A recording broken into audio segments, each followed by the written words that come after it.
Hiya, I'm Helen. I'm an education writer and a maker, and today I'm going to show you how to make one of these, my robot unicorn with 3D printed horn. After we've made it, I'm going to show you how to code it with a microbit. So, let's get making.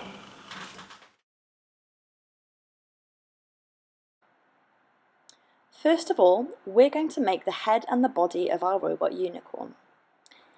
Take this piece of plastic and fold it along the score lines. This is going to make our robot unicorn head.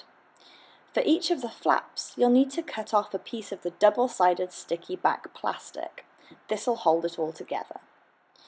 Put the plastic in place and start to construct the head.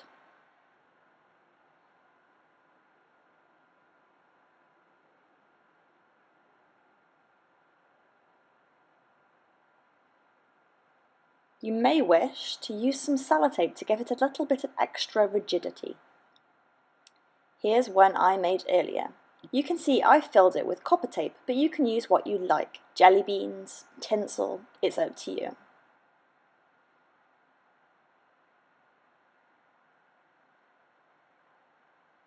The next thing we're doing is putting on the horn. We're going to use another piece of sticky back plastic to put it securely in place so it doesn't fall off while you're driving it around. Next, we're going to construct the body out of two parts. First of all, let's do the bottom bit, the chassis. We're going to fold along the scores like before, and again we're going to use the double-sided sticky back plastic to secure it in place, like so. The final piece of the body is the lid. And again, we're going to fold along the scores and use sticky back plastic to secure it in place. Pop it on the top, make sure it fits nice and snugly, and we're ready to put the head on. We're going to use a little bit more sticky back plastic to firmly place the head on top of the body, like so. Finally, we're going to make the tail. I've given you enough tinsel to try a couple of different interchangeable tail styles. Here, I've made a high ponytail by winding a piece of tinsel around the edge so that the tail sticks up. But you can try plaiting it or any kind of hairstyle that you like. The only guideline I'd give you is to make sure it's not too long so it doesn't get caught underneath the wheels. That's it for step 1. Let's move on to step 2, putting on the wheels.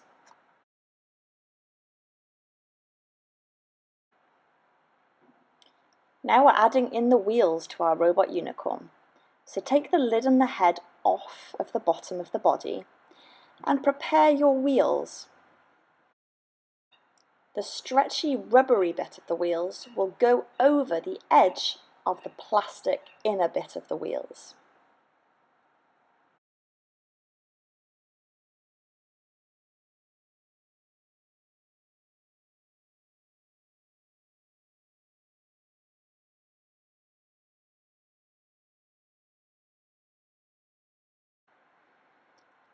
Next, we're going to put the caster wheel on the bottom of our body. So turn it over and you can line up the caster holes with the holes on the bottom of the chassis. You're going to need your little nuts and bolts for this one. You should have 4 of each in the pack. Pop them through from the bottom to the top and secure it in place, like so. There are 4 of them, so put them all in place before moving on to the next step. Now take a look at your servos. You'll notice that there's a sticker on one side and no sticker on the other. Flip your chassis over and stick your sticky pads on the inside right by where the holes are. We're going to put these servos through that little hole with the white blob facing outwards. That's what the wheel attaches to, like so. The servo on the left-hand side, as you look towards the front of the unicorn, should have the sticker facing upwards. The servo on the right-hand side should have the sticker facing down. Make sure they're pressed in nice and securely. Finally, Use the last remaining screws to put your wheels in place. Now be careful here, you don't want to damage the servos when you're putting them in. Now it's a good time to make sure everything's in nice and secure and on straight. That's it for the wheels. Now it's time to move on to the wiring.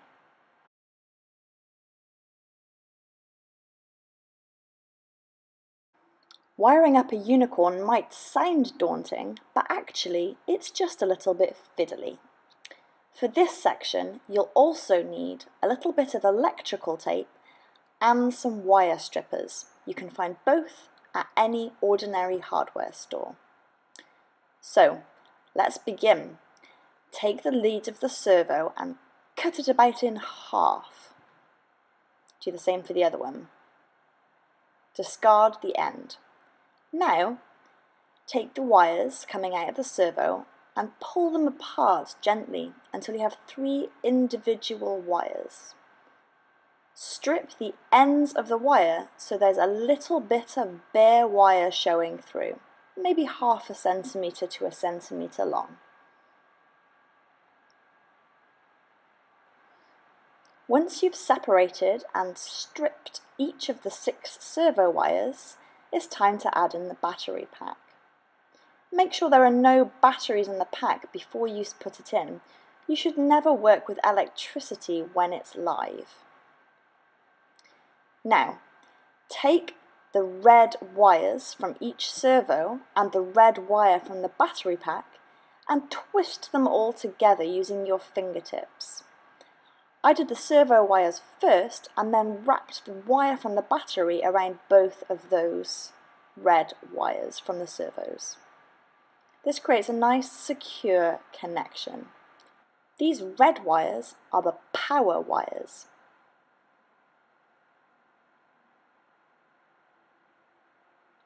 Next, we'll be twisting together the ground wires from the servo and from the battery.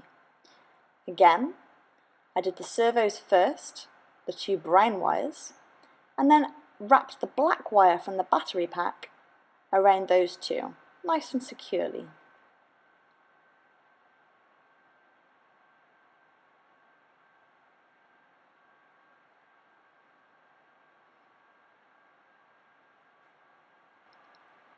Next, we're going to use these bigger wires, called crocodile clips, to connect the microbit with the servos and the battery.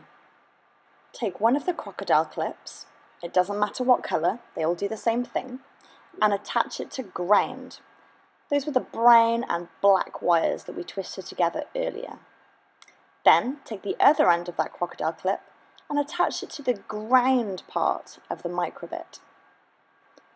Next, we're going to take the orange cable coming out of the servo on the left, that's the one with a sticker on the top, and we're going to attach it to a crocodile clip. The other end of that crocodile clip should go on pin 0, like so. Finally, we're going to take the orange wire from the right-hand servo, that's the one with the sticker facing down, and attach the final crocodile clip. This crocodile clip should be attached to pin number 1. And there you have it. Your wiring is complete. That wasn't so hard, was it? The last thing we've got left to do is make sure that our wiring is safe and secure. In order to do that, we're going to use a piece of electrical tape for each connection. This makes sure that the wires don't touch and short each other out. We're going to cut a small section and use it to wrap up all of the red wires together so that none of the bare wires are showing anymore.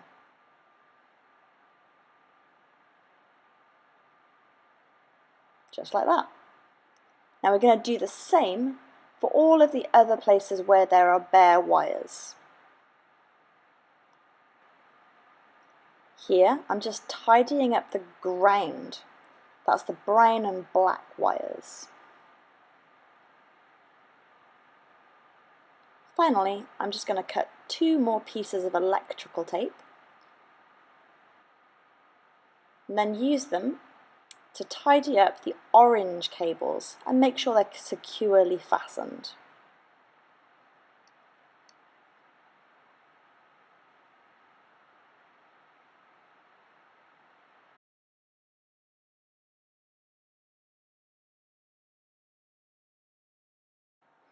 And there you have it.